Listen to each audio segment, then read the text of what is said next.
Hi everyone, welcome to the next video in this mushroom house, or mushroom, they're not all houses are they, series. Lovely page of small illustrations from Small Victories by Johanna Basford, and today we have this one.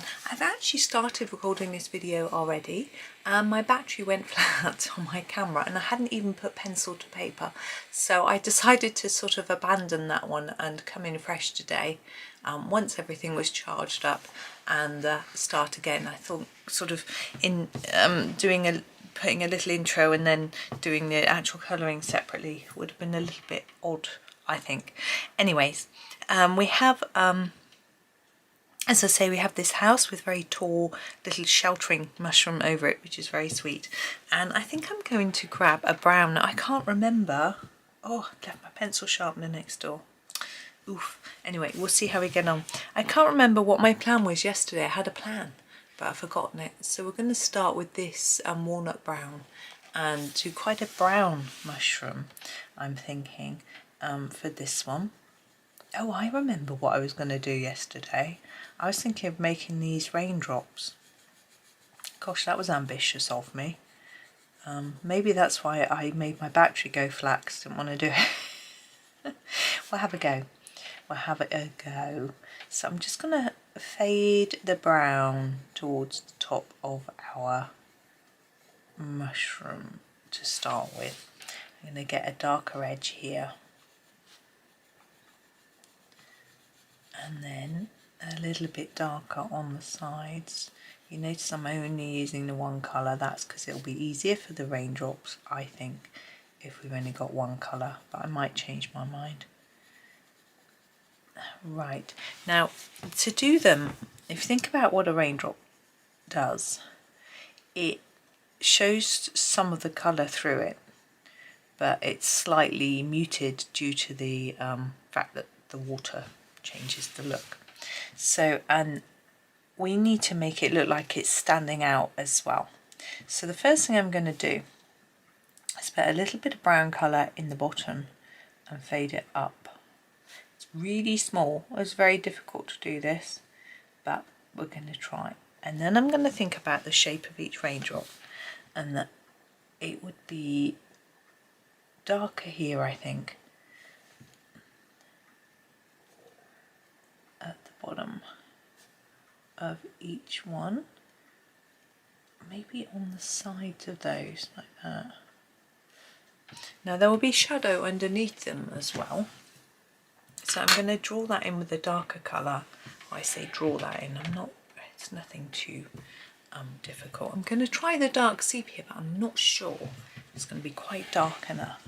But we'll have a go, pop it under and layer it up a fair bit so it can be really seen.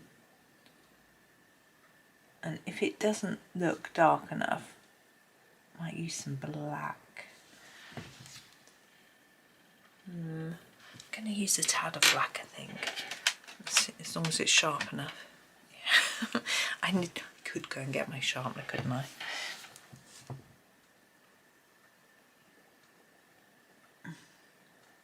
There we go. And then over the top of each raindrop, I want to use some white.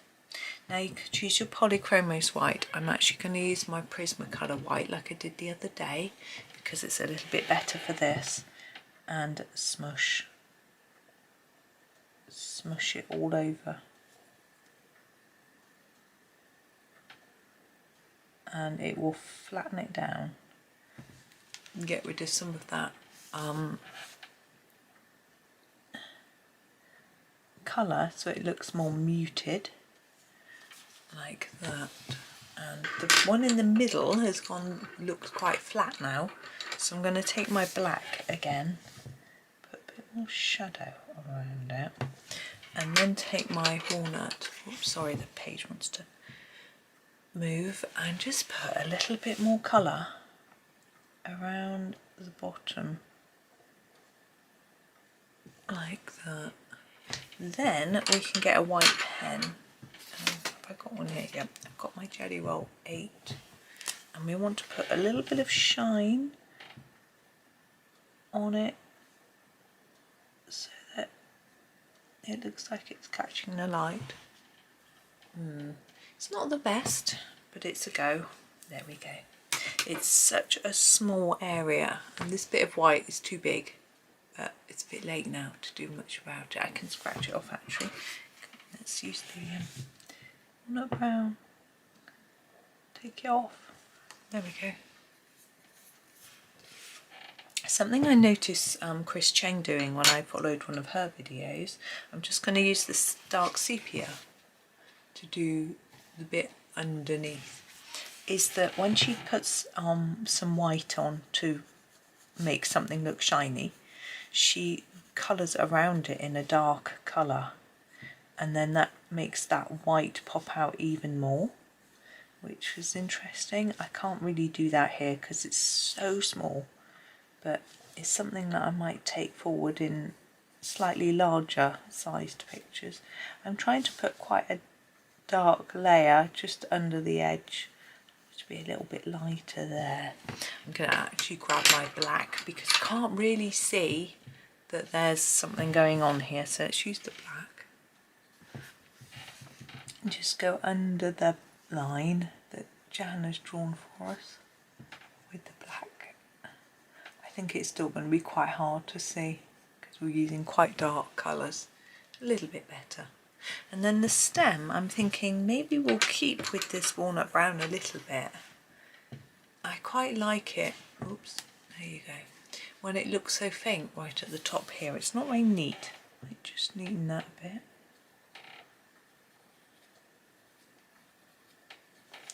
But here I'm thinking I could use a bit of this quite faintly, and it's quite nice.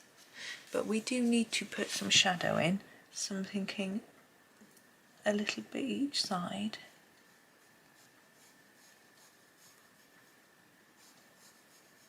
Like that.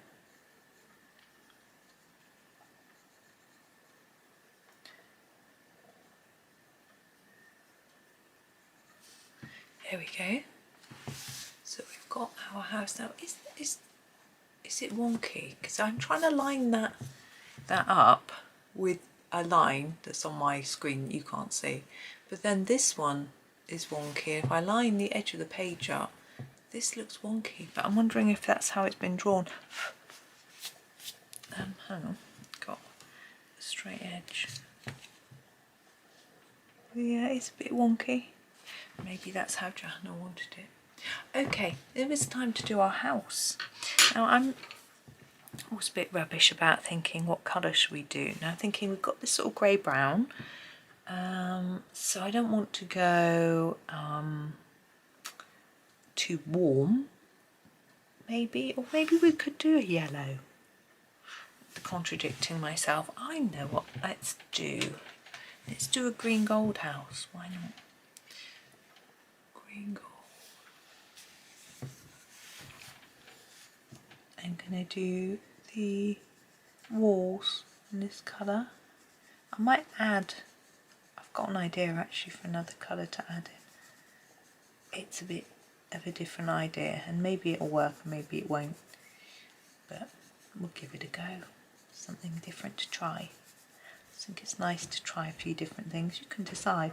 I've seen houses this colour in like the Mediterranean, I think, when I was in Spain, but we're not going to leave it this colour. I'm going to grab the pompeian red and I'm going to use a little bit on the edges of the house. Right on the very edge, and then just fade it in a bit. So we've still got some of the plain green gold, but this colour as well. And it's not supposed to be in the window.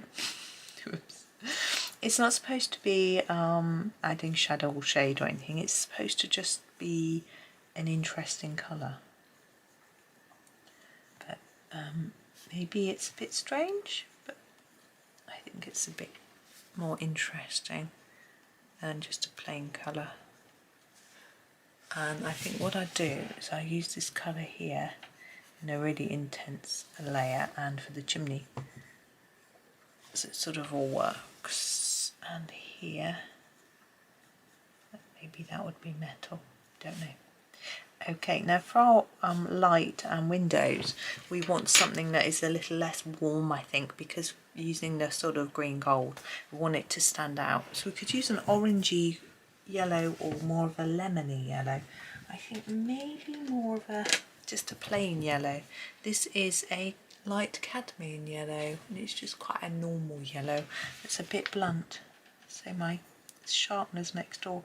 I took it through to empty it, and then got distracted and didn't bring it back. Now the light is producing some rays, and I'm gonna just put those in with this colour. You can do that how you wish, really. Now we have a door and a roof to do. I am thinking let's go a bit more daring with the roof again, just a bit different. If I can get hold of the pencil though.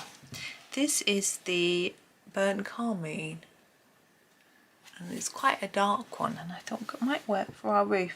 I'm going to use it gently to start with, and then just sort of build up the colour to the shade that I want, because it's quite intense. I don't want it really, really dark. I can't stay in the lines because it's blunt, but I really should not be so lazy. Go and get my sharpener. But anyway. So there is the roof, quite like that. And then the front door, I was thinking maybe the Venetian red might work, because I feel these colours all sort of work together. Now we're going to try and remember to do the door handle this time. We seem to have forgotten door handles on most of the pictures so far, particularly a couple of days ago when we did that one. Those door handles haven't been coloured in. I didn't know whether I should go back and do it or leave it. I couldn't decide, so I left it. I'm thinking this one could be green gold,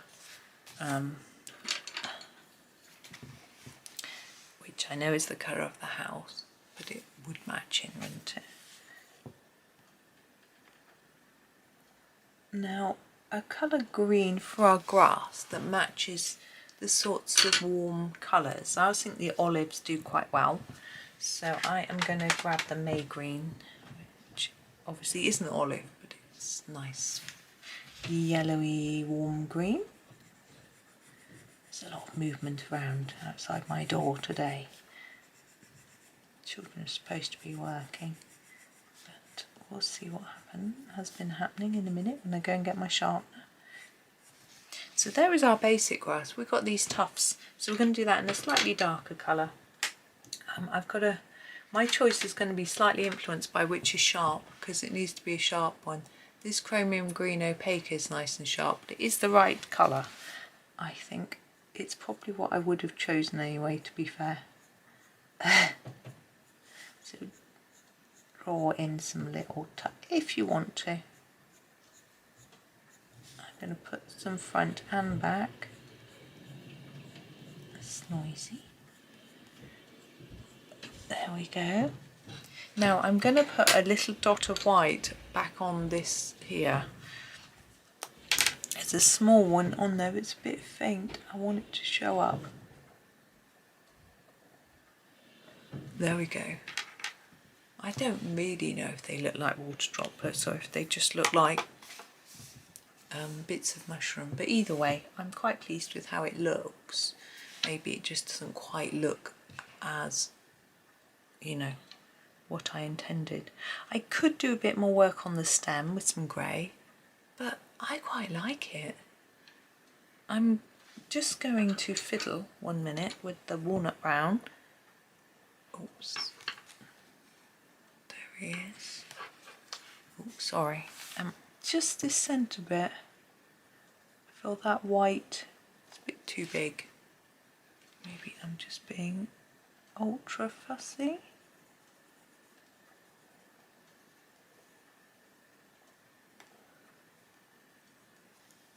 There we go. I am, aren't I? Ultra fussy. But there we go. There is our little house. So slightly different colours today, which is nice. I'm trying to mix it up a little bit. Tomorrow, I've got a really interesting idea. Well, you'll have to tune in and find out. How's that for a cliffhanger? Well, I hope you have a really super day. You might think that my idea is very dull, so you'll find out tomorrow. But yes, I need to get my pencil sharpener because the colour I thought of is very blunt. Yes, so have a super day. Thank you so much for watching. Please like, subscribe and comment. Thank you again and happy colouring.